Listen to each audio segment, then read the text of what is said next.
нэг хойшоогоо гол даваад за нэг 2-3 км явах хаа. Энд бол Маш олон одоо жоохон 13-4 настай хүүхдүүд одоо газ, хөргөчний перон ийм юм ингээ өндөрлөлээд бас арх марх ууж явах би бол харж ирсэн. Хаяа нэг хажуугаар нөмөрхтөө нэг шагаачмаар санагдаад орж иж ирсэн тохиолдол байдаг л та.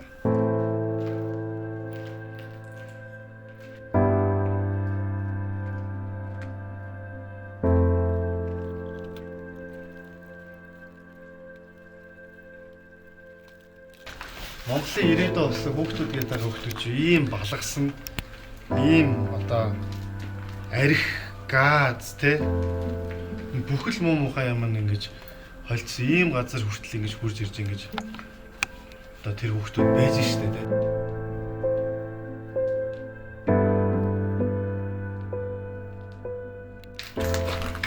Энэ юу вэ те? Тэгээ ийм газар маш их хүүхдүүд цугладаг юм. Маш их хүүхдүүд цугладаг. Тэгэл ерөөсөө нэг ийм одоо энд ингээ харах юм бол арх байна, пип байна, газ байна, хөргөчний перон.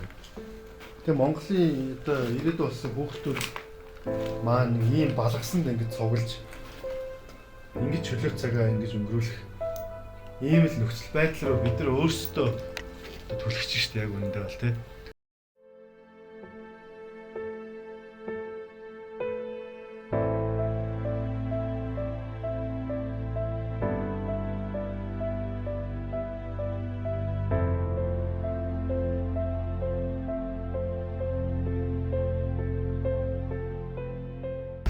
Одоо нэг хогийн машин ирээд хог асгаад явхад тэндээс бол өхөр гахаа хүн 3 ер нь бол хоолоо олж идэх гэж зүтгэж байгаа.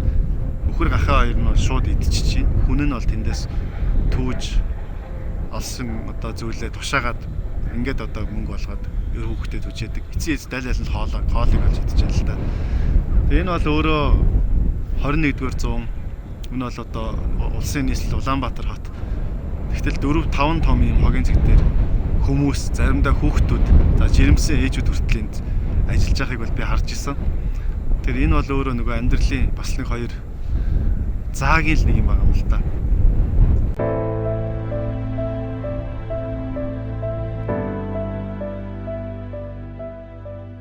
Одоо тэр уулын нөгөө талын ингэрт би зайсан харж ин л да. Энэ уулын л бид нар чи ерөөсөө хөрх нэг 4 уулын ингэртэл бие биелүү гараа суудсан хүмүүс шүү дээ. Тэнд зайсан байна. Энд хүн хог малтаж хүүтэнд салхинд ингээд тэрийг тушааж амьдарч байна. А тэнд зарим нэг хүмүүс шүү.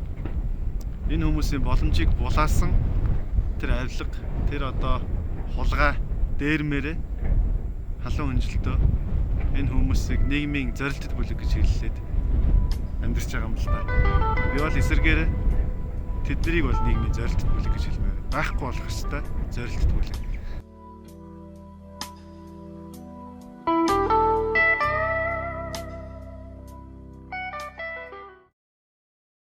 Ид шидийн уут аян бол өөрөө эмзэглэл. А ид шидийн орон төв бол шийдэл баггүй.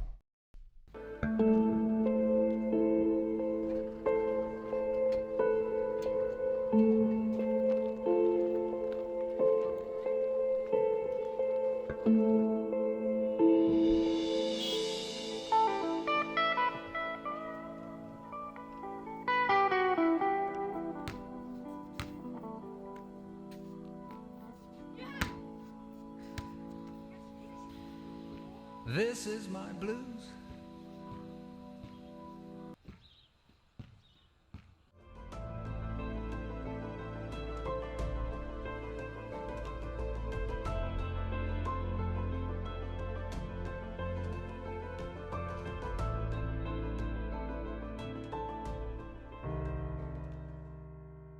Ид шидийн орон 2. Энэ гайхамшигтай төсөл бол үнэхээр энэ бөглөө гэр оролтын дунд байгуулагдж байгаараа нэг донцлог. Үнэхээр энэ бол төр засагт хаягдцсан гэмээр ийм газар байгуулагдж байгаараа онцлог юм болов. Энэ төсөлд Нэгс төгрөг улсаас гараагүй, нэгс төгрөг улсын төсвөөс гараагүй, төр засгааны ямар ч байгууллага энд туслаагүй. Энэ цэвэр залуучуудын хүсэл эрмэлзэл, залуучуудын мөрөөдөл юунд хүрч чаддгийг харуулж байгаа маш том жишээ. Үнэхээр энэ гайхамшигт төслийг бол маш олон байгууллагууд, маш олон хувь хүмүүс чадах хятгаараа дэрвэгээрээ дэмжиж энэ төсөл босч байна. Тун удахгүй 23-нд одоо нээлттэй их гээд ингээд ажиллаж байгаа юм байна. За том компаниудаас нь дурдвал мэдээж бүх зүйлд орж явдаг, дэмжиж явдаг Energy Resource компани. За бүх халаалтын асуудлыг шийдсэн Дашванжил. За бүх доторх барилгын материалыг шийдэж өгсөн Deutsche Welle гэх мэтлэн маш олон залуучууд, маш олон байгууллагууд энд оролцсноор энэ төсөл үнэхээр амжилттай босч байна гэдгийг хэлхэн зүйтэй авах гэж бодож байна. Гэр ойрхон уу энэс? Гэр ойрхон. Буруу л ойрхон уу тий? Аха. Энэ бид дөрвийн ардын нийт хэдийн орон гэдэг ийм барилга баригдаад байна шүү дээ. Энэ талаар хэр мэдээлэлтэй байна? Ихтэй нэг хэлээд өгөх юм байна уу? Энэ бол нөгөө юу ихгүй нөгөө номын сан сургалтын төвтэй нөгөө бүх юм нөгөө тэр цаана нөгөө тоглоом өглөө баригдаж байгаа. Энэ мэдээллийг хаанаас авсан? Ер нь энэ хизээнээс эхлээд баригдаж эхэлсэн юм. Зунаас намар хүртэл баригдана гэсэн. Тэгээд одоо хүртэл баригдаж байгаа. Одоо энэ тэгээд 10 сарын 11 сарын 22 мөлөө 23-нд нэгдэн гэсэн. Үй та нар чи үнэхээр сайн мэдээлэлтэй юм биш тий. Миний дүү. Мэдгүй. Энэ хоёр найз бол айгуу сайн хийж ш тий. Энэ ард эзэг болох. Тэгээ та гурав ер нь ийшээ орж үзүү. Энэ мэдээллийг сая хинээс нь авсан юм? Нэг ахаас авсахгүй нөө Тэмүүлэн гэж ах надад мэдээлсэн байхгүй. Би нэг эгч ахаас асуусан. Тэгээд зөө төслийн хараад гой байрлал бас цаашны талбай бүх юм цаанаас өнгөө гэж сонссон. Ерөнхийдөө бол одоо та нар л энд гоё тоглох тийм ээ. Нэг гоё ордон бий болж штэ тийм ээ. Тий. Урд нь яг юу гэж бодож исэн? Яг энд ямар барилга орж байгаа юм болоо гэдэг нэг тийм төсөөлөл буусна. Буусан. Би бол энэ чи юу болж байгаа юм болоо асамжийн газар юм болов гэж бодож байсан. Гэхдээ энэ асамжийн газар биш ээ. Энэ бол ээжтэй орон гэдэг нэг бүх юм цаанаасаа өнгөө. Тэгээ номын сан тоглоомтой гэсэн бас гэр интернет нь бүх цаанаас өнгөө гэсэн.